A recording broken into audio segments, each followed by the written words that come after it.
Olá para você que acompanha o USCS Consciência, um programa que busca profissionalizar o campo da divulgação científica e dar visibilidade a projetos desenvolvidos na Universidade Municipal de São Caetano do Sul. O USCS Consciência foi criado para conectar ciência e sociedade e se dedica à prática de divulgação científica a partir dos meios de comunicação em diferentes formatos e linguagens. Eu sou Arquimedes Pessoni, jornalista e professor. E no programa de hoje você conhecerá um pouco mais o trabalho, a percepção dos professores de educação física sobre a Base Nacional Comum Curricular. Conosco está a sua autora, a mestre em educação pela Universidade de São Caetano do Sul, Rebeca Ferraz Moreira Kumagai. O seu orientador nessa pesquisa foi o professor Dr. Ivo Ribeiro de Sá. Rebeca Ferraz, ela possui graduação em educação física pela Faculdade de Educação Física de Santo André e mestrado em educação pela USCS. Atualmente ela é professora da Prefeitura Municipal de Santo André. Rebeca, obrigado pelo seu tempo, parabéns pela sua pesquisa.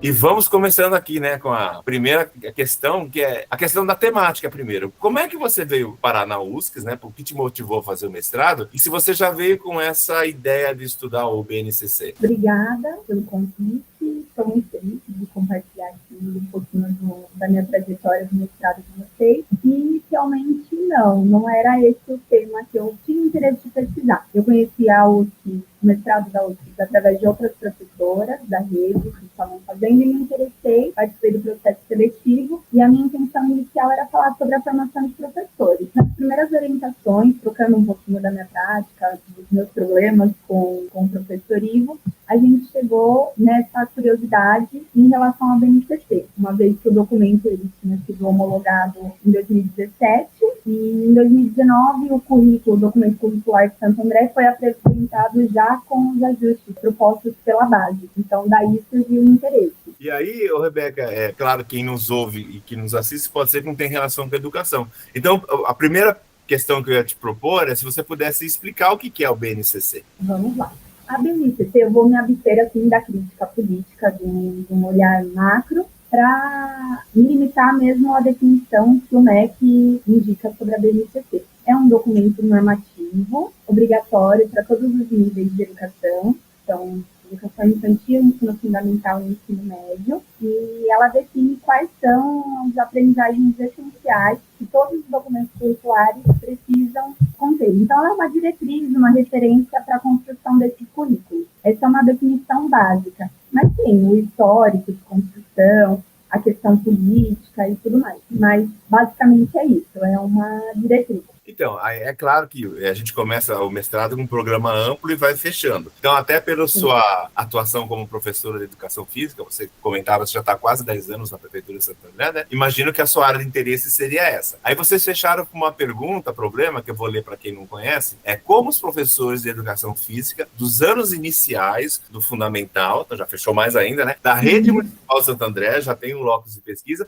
compreende a BNCC e pensam a sua prática a partir dela. Ok, assim, a gente vai seguir daqui a pouco para a questão que você amarra também o documento municipal. Então, eu queria primeiro, como é que o BNCC conversa com a rede, com esse documento curricular de Santo André? O documento curricular, ele também sofreu aí um processo de construção e aí ele já tomou como referência a BNCC, especificamente na educação física. A gente tem um histórico que vem desde dos projetos, antes de 2013, os professores a educação de Santo André já tinha esses projetos de educação física, mas foi em 2013 que os professores realmente foram ingressando e fazendo parte da Secretaria de Educação, e aí a gente tem, em 2019, a apresentação desse documento curricular, então a gente deixa ali um pouquinho de lado os parâmetros curriculares e a diretriz para seguir esse documento curricular, para ter como referência para as nossas práticas o documento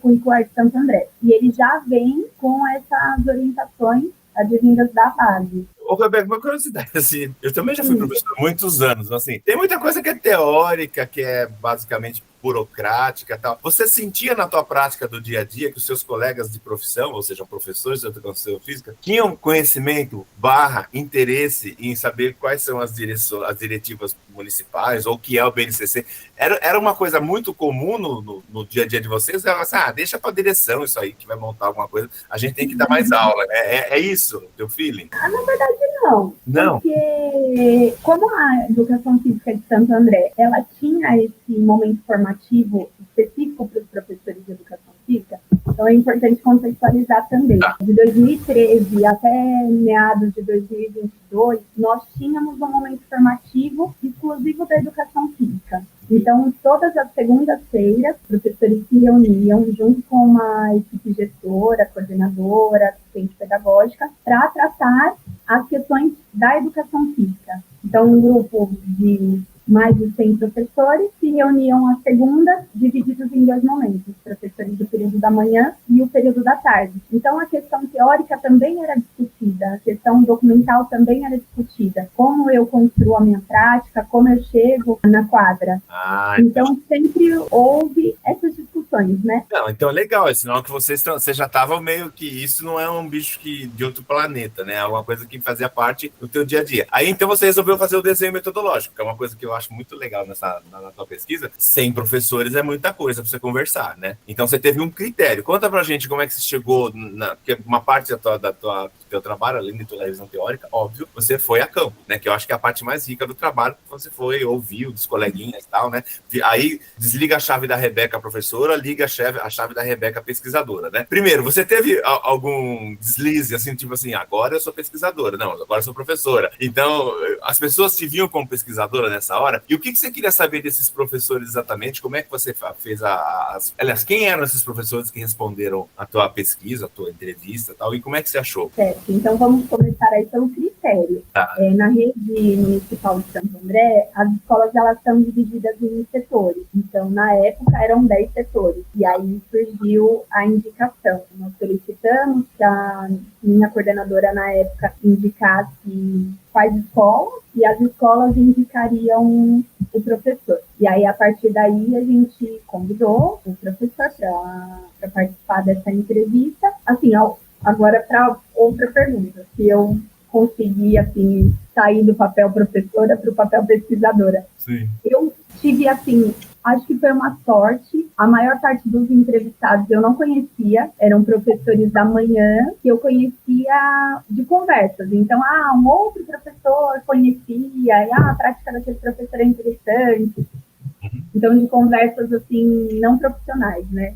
E alguns eu já conhecia, mas mesmo assim foi uma surpresa, porque isso é uma das coisas que me chamou a atenção no trabalho. A gente conhece as pessoas como pessoas, não Sim. como profissionais. Sim. E aí, quando você dá a oportunidade e vamos falar sobre profissão, é de encher os olhos. Porque você fala, nossa, eu não imaginava que aquele professor tinha tanto conhecimento, que ele tinha tanta coisa a acrescentar. Eu fiquei encantada com as entrevistas. Positivamente, isso é legal, né? Positivamente. Porque, independente da concepção, né, a educação física ela tem várias linhas de pensamento, mas, independente disso, se não era uma linha que é a minha linha, é muito gostoso de ouvir o professor falando sobre a prática dele, sobre o que ele pensa, o que ele sente falta. Eu acho que falta falta esse espaço na educação, essa troca. Porque também se você se reuniam em 100 pessoas, era difícil conversar com a galera toda, mas você estava com um seleto grupo de 10, né, que representavam alguma coisa. E como é que foi? Foi via Google Meet, foi presencial as entrevistas? Foi por Google Meet. As minhas entrevistas eu fiz em 2021, a gente ainda estava naquele processo uma parte presencial, uma parte à distância, então fizemos pelo Meet. Uma entrevista eu fiz presencial. Eu fui até a escola e nós fizemos presencial. Mas a maioria foi pelo Meet.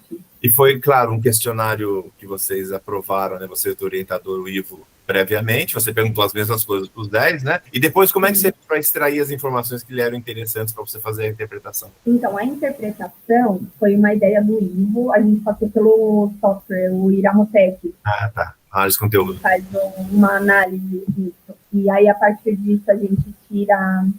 ele faz o que a gente faria manualmente, né? Ele tem as classes, e a partir dessas classes a gente faz a nossa análise de dados. E o que emergiu dessas... Bom, primeiro, só curiosidade. Eu lembro que você constou no seu trabalho e não era algo que eu tinha pensado nisso. Mas a questão do gênero. Os 10 eram meia-meia, mulher, homem?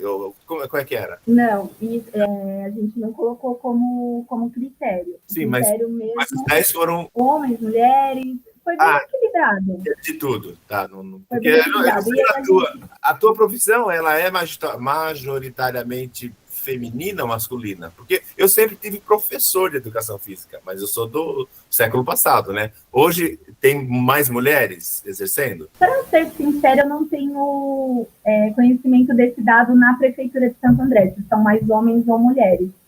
As entrevistas foi bem equilibrado, acho que mudou assim, de 6 para 4, algo a respeito. E nós fizemos uma anamnese sobre a idade, tempo de formação, enfim. Mas no cruzamento de dados não interferiu nos resultados. Por isso que nós nem colocamos no trabalho. Mas é que surgiu agora, que eu vi, falei, agora ela é professora, falou, mas enfim, whatever.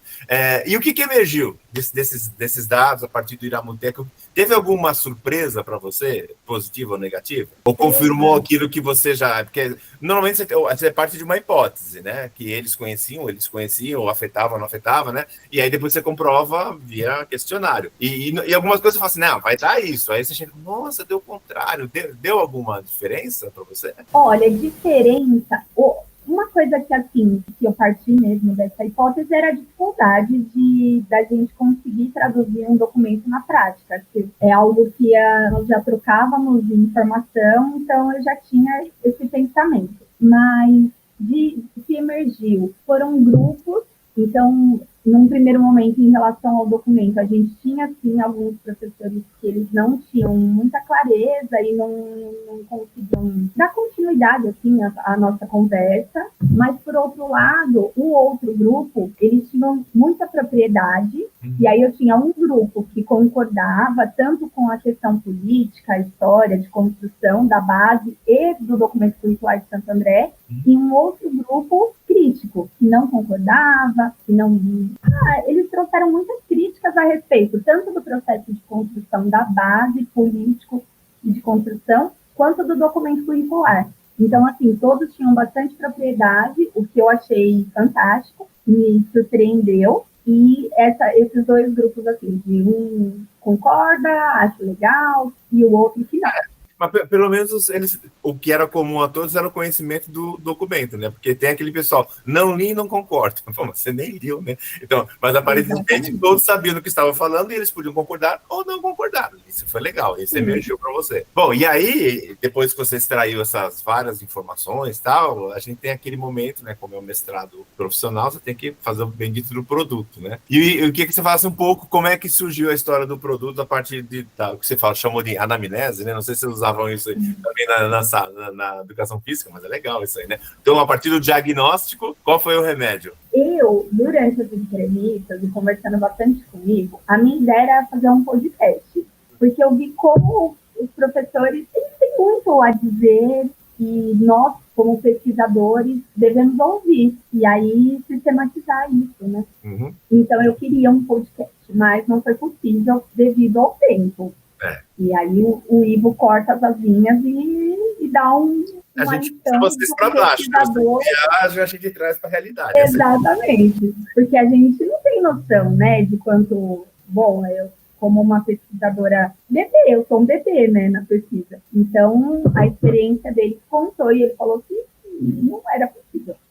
E, então, a gente teve essa ideia de uma diretriz formativa. A gente tomou como base o Ibernon, e aí ele traz a questão da autonomia profissional, do protagonismo do professor nessa formação, e aí dessa diretriz a gente trabalhou alguns módulos, sempre recorrendo ao nosso referencial teórico e aos resultados, então a gente tratou sobre BNCC, sobre documento curricular e prática pedagógica. Então tem esses 3 módulos, o professor como protagonista, autônomo, e valorizando esse espaço de formação.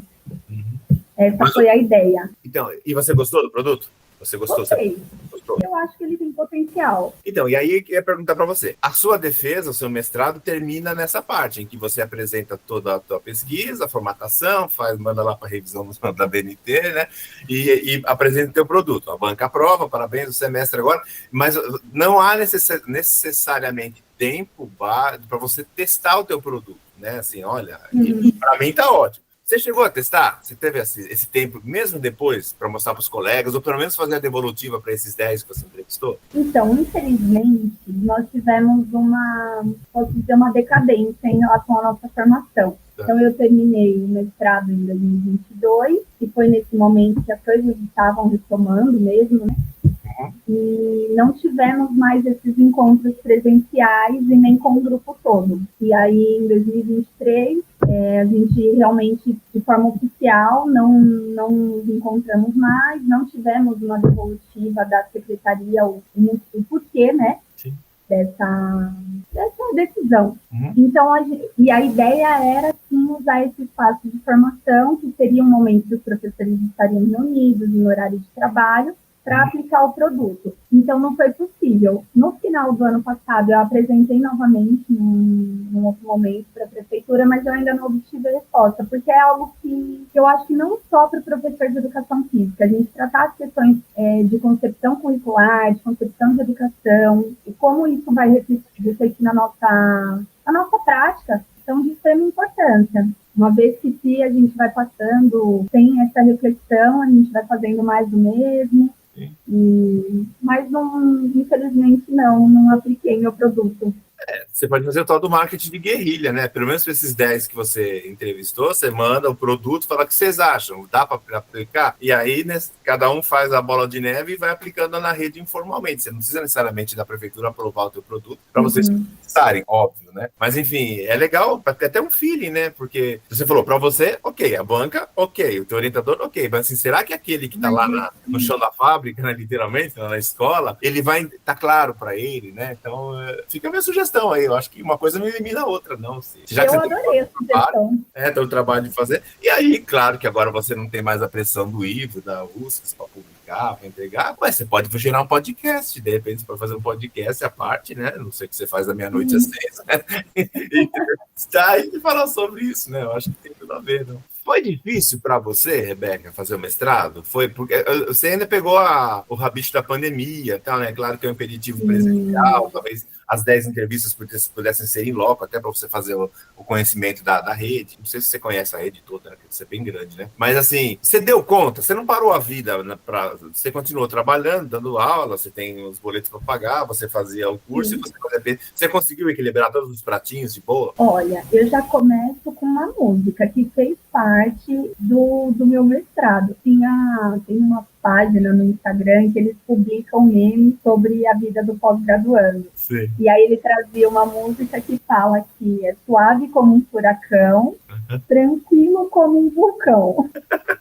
Mas eu acho que isso é mais uma questão nossa de conseguir equilibrar as coisas, porque a nossa vida é esse movimento, então nada acontece sozinho. Eu tenho a minha casa, eu tenho a minha profissão, eu tenho os meus estudos, e tudo vai acontecendo, que não dá pra gente se desesperar. Eu tive a sorte, sim, da questão da pandemia, em relação, eu acho que é uma sorte em relação ao tempo, né? Então a gente poder participar da aula de forma remota. Por outro lado, tem a questão emocional e as perdas que as pessoas tiveram durante a pandemia, que aí não tem nada de sorte. Sim. E foi uma tremenda dificuldade você conseguir administrar essas duas coisas, mas, de maneira geral, eu não sofri durante o mestrado.